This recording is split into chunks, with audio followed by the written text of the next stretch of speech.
So, di malam hari ini ya, teman-teman ya, di Selasa ini kita akan bahas dulu untuk sektor ya, beberapa sektor. Kita akan start dari perbankan. Tapi sebelum itu kita seperti biasa ngapain? Kita bahas dulu induknya. Kita bahas dulu si IHSG. Nah, seperti biasa ya, yang kita lihat daripada IHSG apa sih teman-teman? Di sini kita ngelihat ya emang IHSG kita rally gitu ya. Tapi yang bisa kita lihat berikutnya adalah oh ternyata sudah mulai mengalami pelemahan nih. Jadi kalau kita tarik sebuah garis ya pembatas antara support antara support di sini ya, di sini juga. Nah, teman-teman lihat resisten di sini dan juga supportnya. Nah, di sini kita bisa ngelihat sedang ada yang namanya uji ya. Uji kembali area apa? Area supportnya yang berpotensi untuk antara dibawa ke bawah 8.360 atau dia masih bisa mantul ke atas gitu ya. Tapi meskipun begitu ya kita tahu IHSG kita masih relatively bullish meskipun sudah mulai agak sedikit tertekan gitu ya. Nah, apa yang bisa di sini kita lihat ya, untuk pergerakan harganya teman-teman ya.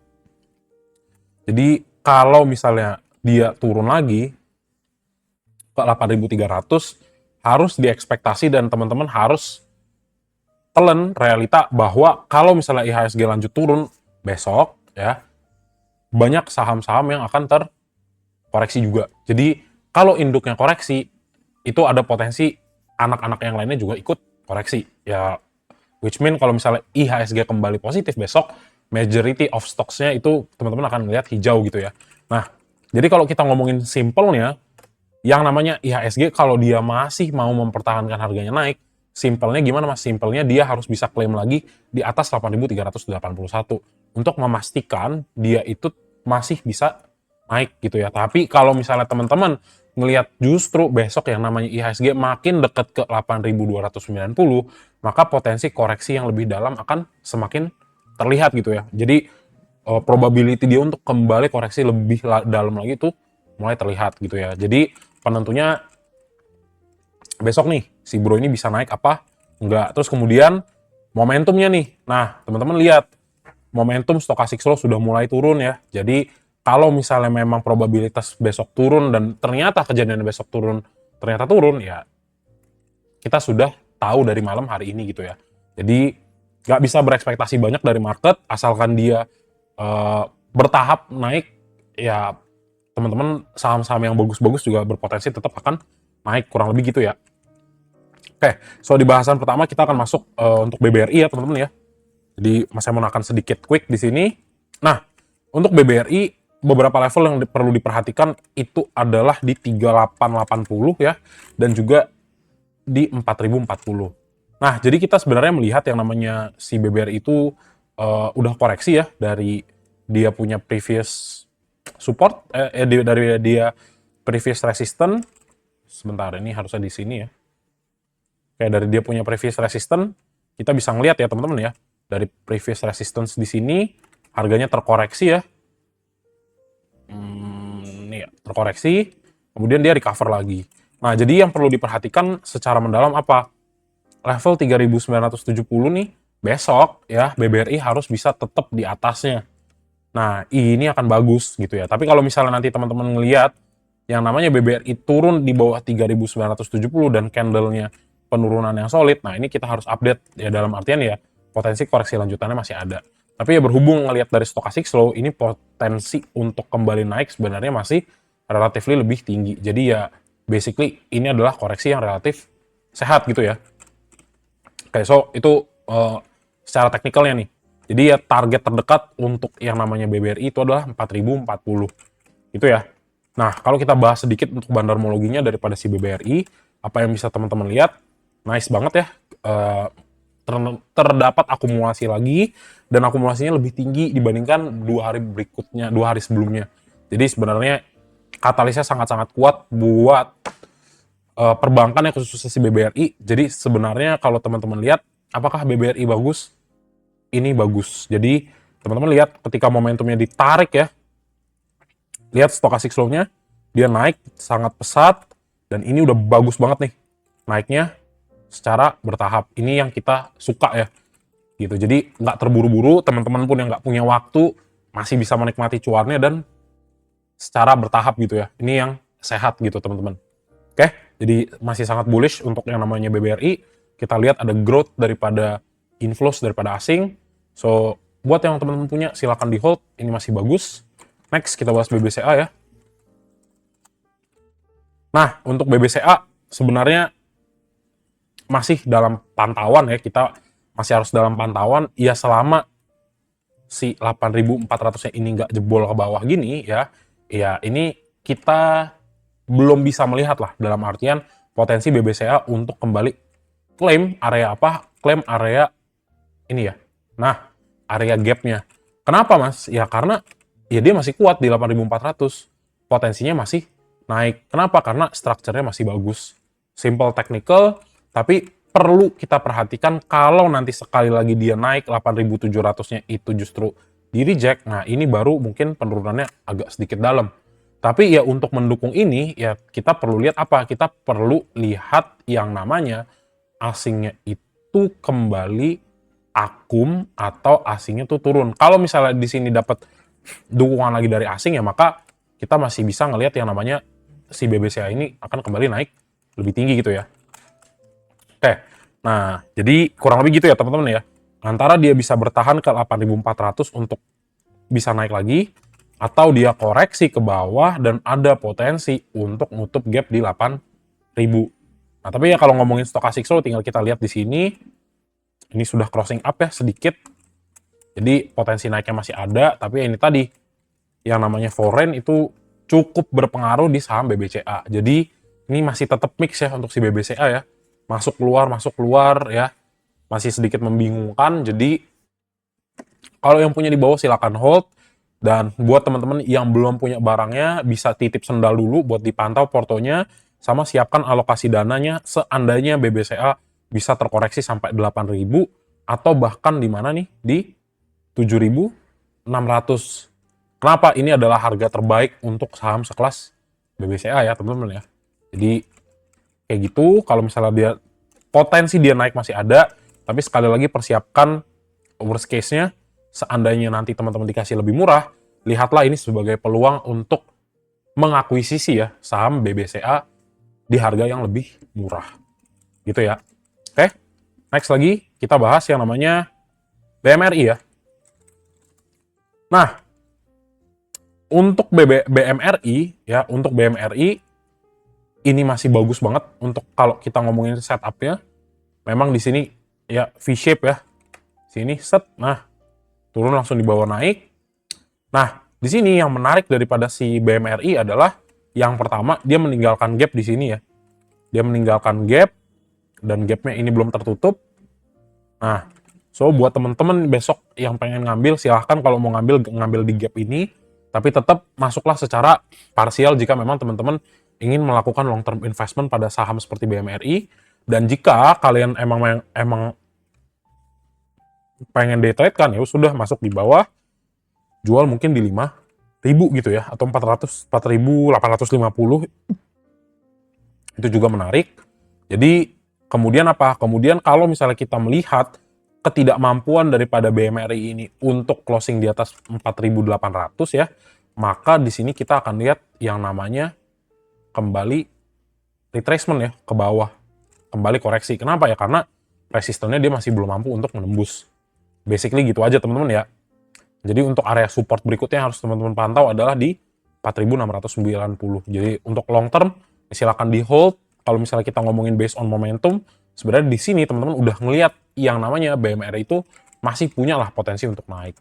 Tapi kemudian ya kita konfirmasi dulu nih dari asingnya ya untuk mempercepat analisa. Ternyata ya bagus gitu. Ternyata secara konsisten dia masih akumulasi gitu. Jadi kalau misalnya dia masih akumulasi, ya teman-teman hold juga nggak jadi masalah karena berarti memang asingnya sekarang ya ada potensi sedang mengincar saham-saham yang memiliki fundamental dibandingkan yang ibaratnya berpaku pada narasi ya, naratif ya. Jadi sekarang lagi mungkin akan terjadi shifting ya dari saham-saham konglo misalnya mungkin akan lebih banyak fokus ke saham perbankan yang memiliki fundamental yang relatif kokoh gitu ya. Oke. Terus berikutnya kita bahas untuk BBNI ya. Nah, untuk BBNI apa yang harus teman-teman lihat di sini? Nah, ini BBNI teman-teman ngelihat di sini harga dijaga sangat kokoh ya. Jadi apa yang bisa lihat 4.390, teman-teman ngelihat harganya mantul lagi dan hari ini kenaikannya lumayan ya, hampir 2%, 1,5%. Nah, ini yang kita sebut pergerakan arahnya bagus banget. Setelah dia dibawa naik impulsif ya, teman-teman bisa lihat harganya dibawa sideway. Nah, ini tinggal kita lihat kalau ini benar-benar diakumulasi oleh asing, BBNI punya kesempatan untuk manggung, untuk naik kembali gitu ya, sebagai alternatif investing dari yang lebih beresiko ya. Mungkin seperti di energi dan kawan-kawannya, mungkin ke sedikit yang lebih konservatif seperti perbankan gitu ya. Kenapa? Karena kita melihat perbankan yang cukup terjaga nih, khususnya untuk BBNI ya.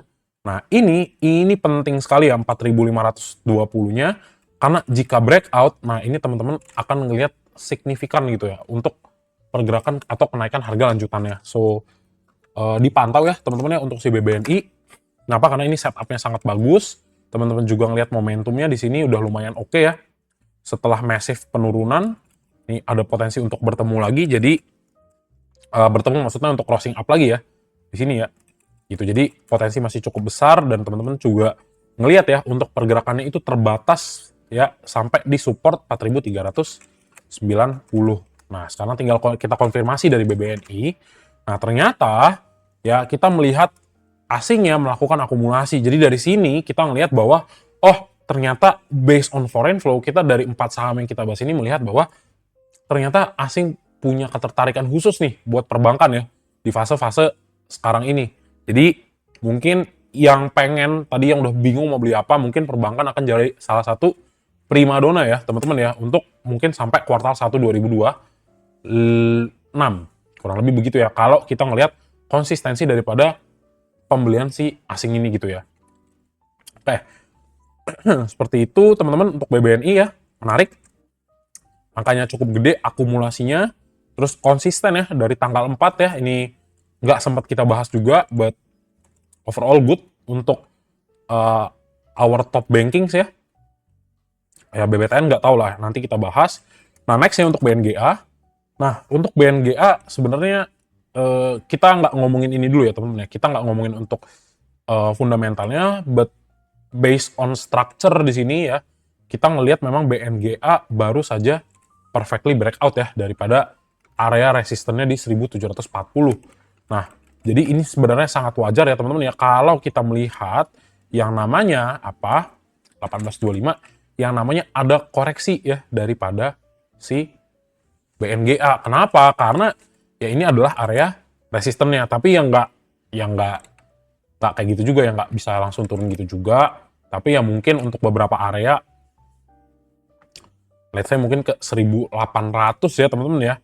Mungkin ke 1800 ya ini ada potensi lah ya dia kalaupun nanti besok gak kuat harus dipantau kalau misalnya dia koreksi. Nah, tapi tinggal kita lihat nih. Kalau momentumnya di sini oke, di sini ternyata akumulasinya sangat banyak daripada asing dan memang di sini direspon ya sebagai area resisten yang akan ditembus secara kuat ya, ini ada potensi yang namanya BNGA untuk kembali naik ya. Karena di sini setupnya ini udah cenderung lama nih. Jadi dia itu sudah melakukan akumulasi kurang lebih sekitar 154 hari ya. Tuh 360 lah, 360 bagi 2 ya, hampir hampir 6 bulan lah ya, 5 bulan something lah ya. Terus sini kita lihat untuk BNGA ya. Nah, ini juga salah satu yang bagus. Jadi kita udah mulai tahu ya bersama-sama teman-teman ya, ternyata sektor yang cukup aman yang kita lihat ya, tambah lagi sahamnya yang diakumulasi oleh asing ternyata ada BNGA juga. Jadi mungkin teman-teman untuk shifting ya yang bingung saham apa, kita coba mainkan dulu yang lebih defensif sedikit ya. Dari tanggal 4 masih konsisten melakukan akumulasi untuk asingnya. Jadi jelas nih sahamnya berpotensi naik dan mungkin akan tertekan. Yes, nggak ketutup kemungkinan tertekan, tapi kita tahu ternyata di sini masih ada yang kurang lebih di sini lah ya. Di sini masih ada yang koleksi sahamnya dan itu it's a good thing lah buat kita investor retail ya untuk following big money-nya gitu ya. Oke, nextnya YB ya. Nah untuk BBYB teman-teman ya diperhatikan di area 370-nya. Nah, kayak kemarin sih sebenarnya kalau di bahasan ada yang nyangkut di atas, teman-teman pantau ya, diperhatikan untuk bank digital. Nah, yang pertama kalau kita lihat momentumnya, nah ini momentumnya sudah oversold ya. Kalau misalnya teman-teman lihat di sini, ups, udah. Nah, di sini kita udah ngeliat oversold. Jadi kalau misalnya pun masih koreksi, yang nggak ketutup kemungkinan, mungkin kita akan konfirmasi based on inflow atau outflows daripada asingnya. Nah, di sini ya sebenarnya ada potensi nggak untuk balloon cross ya? Ini ada gitu, untuk dia naik lagi itu tetap ada. Nah, tapi yang perlu dilihat adalah harus teman-teman prepare ya, harus teman-teman prepare dan antisipasi jika harganya kembali turun drop di bawah 370. Ini akan sangat solid downtrend teman-teman. Gitu ya. Mengingat kalau misalnya based on structure di sini sudah masuk dalam kategori double top formation, tandanya udah mentok nih 2 kali resisten ya. Nggak bisa ditembus, dia nggak bisa recovery, ya akan menghasilkan yang namanya koreksi gitu ya, koreksi atau fase downtrend sudah mulai akan terbentuk gitu ya. Tapi nggak bisa ngomong langsung, wah ini potensi dong mas koreksi turun ke bawah. Nggak bisa gitu ya, tetap ada beberapa area dulu yang harus benar-benar terpenuhi sebelum kita tahu ini benar-benar solid nih potensi untuk koreksi lanjutannya gitu ya. Oke, kurang lebih begitu. Perhatikan juga teman-teman ya, 398 ini nih, ini nggak bisa dia klaim ya. Banyak shadow-nya ya, banyak ekornya ketika dia naik, ditekan lagi oleh sellernya, jadi mungkin yang punya BBYB akan sedikit tertekan teman-teman ya. Gitu, oke? So, untuk BBYB kita lihat flow asingnya ya. Untuk flow asingnya teman-teman bisa lihat sendiri. Sudah inilah ya. Sebenarnya nggak terlalu kayak nih, kalau misalnya dari akhir bulan Oktober ya, let's say, ya akumulasinya gede, double digits, masih double digit juga. Nah, tapi udah mulai kesini, udah mulai terseok-seok ya, gitu. Nah, ini kalau kita, jadi sebenarnya mix gitu. Dia buang, dia beli, dia buang, dia beli, dia buang, dia beli. Belum sekonsisten tadi perbankan-perbankan besar. Jadi ya sebenarnya tetap coba teman-teman lihat BBYB apakah masih yakin. Kalau misalnya nggak yakin, silahkan tuker ke perbankan yang lain, lebih safe. Kalaupun nanti teman-teman nyangkut, masih bisa di CA, masih bisa untuk hold dalam jangka waktu yang relatively lebih panjang gitu kan. Ya, I think gitulah ya untuk si BBYB. Ya overall kalau dari atas ke bawah kita melihat akumulasinya masih tinggi. Kenapa? Karena enggak sih, tambah ini aja udah mulai habis ya ke sini ya. Tapi masih positif lah. Netnya masih positif di sini ya kelihatan. Jadi, tapi kalau secara teknikal sebenarnya agak nggak mendukung gitu di sini. Tapi ya kalau misalnya teman-teman lihat ada technical bounce besok ya, pergerakannya dari BBYB, dalam beberapa hari ke depan kita harus pastikan yang namanya pergerakan dari BBYB itu bisa klaim kembali area 398 untuk benar-benar ngasih tahu bahwa si 370 ini udah paling support lah, udah support yang bisa nendang harganya lagi ke atas. Lalu nggak bisa antisipasi untuk penurunan harga dari BBYB. Kurang lebih gitu ya teman-teman ya. Oke, nextnya NISP ya. Nah, untuk NISP ya, yang pertama kali teman-teman lihat adalah apa? Kalau kita pakai time frame-nya lebih panjang sedikit ya, weekly time frame, ini sebenarnya NISP testing ya di area ya 1300. Nah, kalau teman-teman lihat pergerakan harganya, nah ini relatif cakep juga ya. Jadi kalau misalnya nih 1400 ya, bisa naik lagi ya, potensi untuk naik lebih tinggi masih ada gitu ya teman-teman ya. Untuk NISP. Terus kalau based on weekly time frame juga sebenarnya masih naik gitu ya. Jadi memang masih terlihat lah ada potensi untuk NISP kembali naik. Tapi ini tetap kita harus konfirmasi pada asingnya gitu kan. Nah, sekarang kita balik lagi nih ke daily ya, ke time frame daily daripada si NISP. Kita juga masih ngelihat structure yang terbentuk sama, membuat base support di 1375. Potensi untuk dia naik lebih tinggi ini masih ada. Tapi tetap pantau ya. Ini harus teman-teman pantau keras 1375-nya buat teman-teman yang punya barang di NISP. Ataupun kalau teman-teman emang consider, oke aku pengen coba NISP, pantau 1375-nya. Karena itu adalah area penting. Nah, next targetnya adalah sebenarnya untuk minor ya, minor resistance yang perlu dikejar adalah 14.10 nih. Untuk memastikan apa? Untuk memastikan bahwa memang pergerakan dari NISP itu solid ya. Jadi ini memang harus diklaim, tapi kalaupun lama dan kayak sisiran candlenya, ya ini risiko yang teman-teman dapatkan jika memilih saham yang berkarakter seperti NISP gitu ya. NISP, sorry. Nah, kalau teman-teman lihat based on stochastic slope atau momentum yang terbentuk, di sini apa yang teman-teman bisa lihat? Ini ada mau crossing up naik lagi ya. Jadi sebenarnya based on momentum masih cukup cakep gitu ya. Dan juga ini yang Mas Emon suka nih. Ini pergerakan harganya relatively solid meskipun di sini ternyata kita tahu di area 1400 itu tekanan jualnya masih relatively tinggi gitu ya. Nah, terus ya udah nih, tinggal kita lihat NISP masih konsisten nggak di akumulasi. Nah, ternyata enggak ya. Ternyata enggak. Kita melihat untuk pergerakan si NISP itu benar-benar baru mulai konsisten di akumulasi itu 2 hari terakhir. Ya, sisanya belum. Dan di sini juga teman-teman bisa ngeliat satu spike yang cukup tinggi untuk net buy daripada asing gitu ya. Nah, ini masih harus diperhatikan juga teman-teman karena ya termasuk lah bank-bank yang second liner gitu kan. Tetap berpotensi ada ya, asingnya masih konsisten masuk, terus keluarnya juga lumayan kecil dibandingkan waktu dia masuk gitu kan. Nah, di sini memang besar ya. Jadi mungkin kalau misalnya di hold bisa-bisa aja kalau ngincer dividennya Q1. Jadi buat teman-teman yang dividend hunter ya, itu bisa juga dipertimbangkan untuk bank-bank second liner sebagai pilihan juga untuk ngincer dividennya. Gitu ya. Jadi nggak cuma batu bara, tapi Mas Emon kasih tambahan juga ya kalau memang dia saham bagus seperti perbankan itu dalam tanda petik sudah wajib hukumnya untuk membagikan dividen kepada pemegang sahamnya gitu ya. Kalau dia mau dicap sebagai bank bagus, berarti ibaratnya kamu profitable, kamu bagi investormu gitu ya. Oke, jadi kurang lebih gitu untuk NISP. Kemudian kita bahas untuk BBTN ya. Nah, untuk BBTN apa yang teman-teman lihat di sini? Nah, kita melihat bahwa BBTN masih dalam fase sideways ya. Masih dalam fase sideways di area 1240, resistance yang relatif kuat dan cukup sulit untuk ditembus ya kalau misalnya kita based on line chart ya. Untuk melihat pergerakannya, nah teman-teman bisa lihat nih di sini ya. Sulit dia untuk mempertahankan dan klaim untuk area ya let's say 1230 1240 ya teman-teman ya. Nah, tapi yang bagus dari BBTN sebenarnya ini bisa dijadikan salah satu lah yang masih underperform ya. Yang jarang juga kita lihat.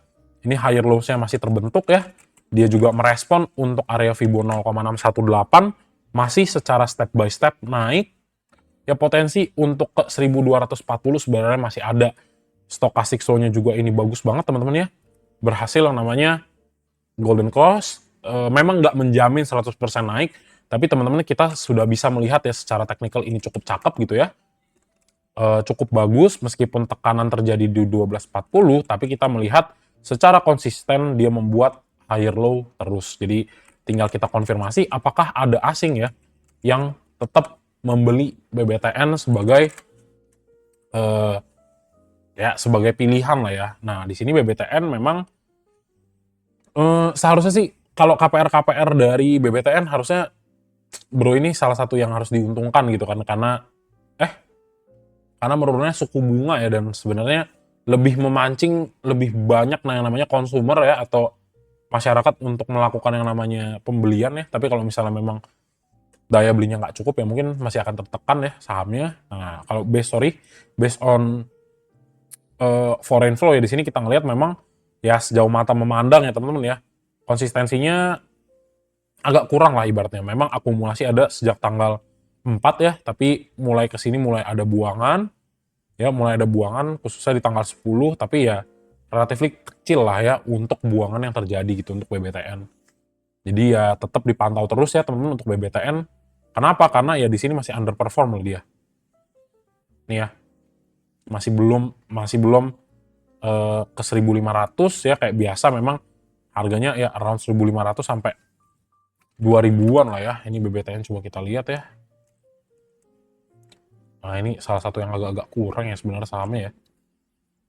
Ya bisa dimanfaatkan sih sebenarnya untuk ngejar-ngejar 1.500 ya teman-teman untuk si BBTN, tapi ya ini, kalau menurut teman-teman nggak menarik, di skip juga nggak apa-apa, tapi ya momentum ini sebenarnya yang kita tinggal tunggu dia kapan spike-nya gitu. Ya lumayan lah, 10, 11, 12% gitu kan, BBTN ya. Jadi kurang lebih gitu, momentumnya juga oke. Palingan tinggal teman-teman nih yang ngambil kesimpulan sendiri kira-kira mau belinya di mana gitu ya. Oke, so next untuk Arto ya. Nah, untuk Arto sama kayak BBYB ya, kurang lebihnya ya. Mungkin ya, jadi di sini yang bank digital cuma Arto dan BBYB ya. Sisanya memang big banks dan juga second liner ya, untuk perbankan di tier kedua gitu kan. Nah, di sini kita ngelihat tetap yang namanya Arto itu sedang mengalami apa? Sedang mengalami yang namanya ini ya teman-teman ya, tekanan lagi ya. Jadi teman-teman sudah bisa melihat nih ya pergerakan harganya dibawa turun ya, di fake, dan ini ada bawa potensi untuk turun lagi gitu. Jadi 2080-nya itu nggak bisa diklaim, malah dia turun di bawah 2000 ya di sini. Lihat teman-teman ya, kalau besoknya masih turun harus antisipasi untuk penurunan ke 1915 gitu ya. Meskipun sebenarnya teman-teman ngelihat, Mas tapi kan udah oversold, ada dong potensi untuk dia kembali golden cross. Sebetulnya gitu kan. Nah tapi ya ini nanti kita coba konfirmasi. Kalau emang namanya stochastic slow-nya belum mau merespon untuk golden cross, ya di sini kita akan lihat yang namanya golden cross untuk garis lurus gitu ya. Jadi oversold terus. Nah ini tergantung nih, asingnya pada buang nggak. Kalau pada buang ya bisa jadi nih retail-retailnya kejebak gitu ya. Oke, so kurang lebih gitu untuk Arto ya. Area pentingnya di 1915. Kalau dia besok bisa klaim lagi untuk close di atas 2000, kita masih bisa lah mengharapkan yang namanya potensial untuk bounce back ke 2080. Kurang lebih seperti itu teman-teman ya. Untuk Arto yang lebih bagus beli BBNI sih tetap sih ya. Kalau based on chart gitu ya. Arto ya. Arto, nah ini masih konsisten jualan. Coba dihindari, coba buat teman-teman yang punya, Mas Emon nggak tahu masih punya di Arto apa enggak, ya harus kurang lebih hati-hati ya teman-teman ya, kurang lebih begitu untuk Arto. So, itu ya teman-teman ya, untuk perbankan ya, sekitar berapa nih, 3, 6, 9 ya, 9 saham.